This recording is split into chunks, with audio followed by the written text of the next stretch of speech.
السلام عليكم ورحمه الله تعالى وبركاته. كي دايرين؟ لاباس عليكم؟ نتمنى يا ربي تكونوا بخير وعلى خير.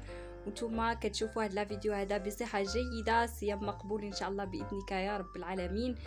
اليوم ان شاء الله بغيت نحضر معكم البسبوسه اللي هي كتجي خطيره البنات، كتجي رائعه جدا، والمقادير راه ساهلين ويعني موجودين في الدار الاغلبيه.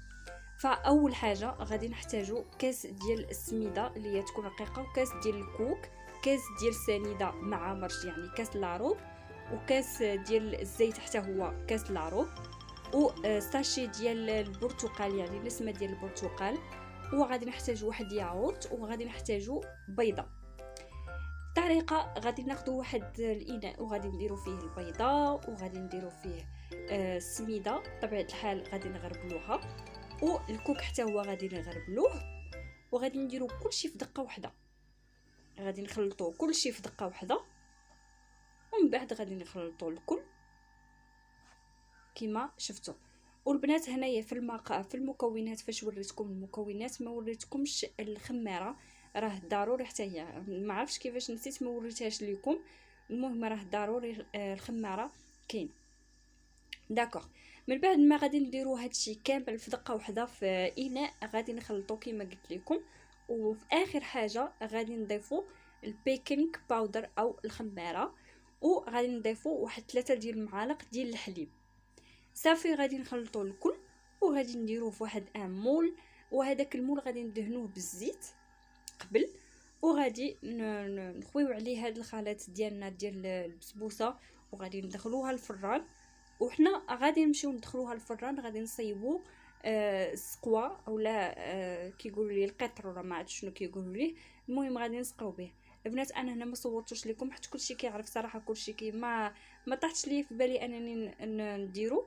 المهم راه خديت كاس ديال السكر سنيده، كاس ديال الماء، وغادي نخليهم يبقاو يطيبوا يطيبوا يطيبوا يطيبوا حتى كيولي بحال السيرو.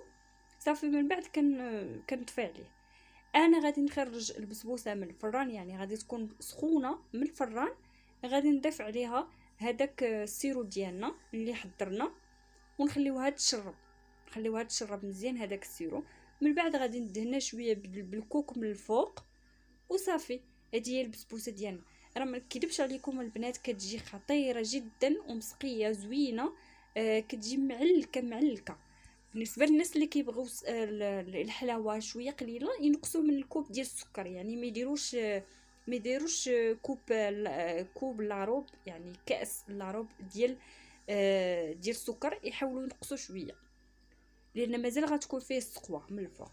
المهم البنات هذه هي البسبوسه ديالنا، وراها كتجي غزاله غزاله غزاله، ما نكذبش عليكم اقسم بالله كتجي رائعه جدا. وبغيت نقول لكم بالصحه والراحه هاد البسبوسه، وكنتمنى تجربوها لانها جدا جدا جدا رائعه، وما تنساوش الخماره. المهم كما شفتوا هذا هو لا فيديو ديال اليوم. شكرا لكم بزاف بزاف بزاف من كل قلبي، كنقول لكم شكرا لكم بزاف على المتابعه، ولا اللي يعني اللي كومونتير زوينين زوينين زوينين زوينين بزاف بحالكم. فهذا هو الفيديو ديال اليوم، بصحه والراحه، صيام مقبول، وان شاء الله الله يجعلنا ان شاء الله من العتقاء من النار ان شاء الله باذنك يا كريم في هذا الشهر الكريم المبارك. وفوالا صحه فطوركم،